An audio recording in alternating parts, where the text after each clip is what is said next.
को चला, केलस ढूंढते हुए गुम हो गया। टीचर ने पूछा तो सोचने लगा, दूसरे हाथी को इशारे से बुलाया, इधर आ, इधर आ, इधर आ।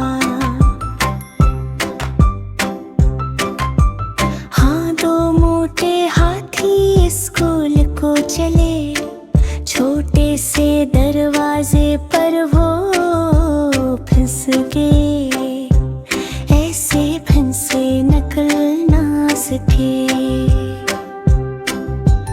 दूसरे हाथी को इशारे से बुलाया, इधर आ, इधर आ। तीसरा हाथी हंसता आया, दोस्तों को देखकर शर्माया,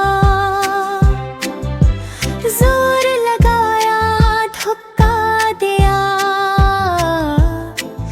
आखिर सबको बाहर निकाला।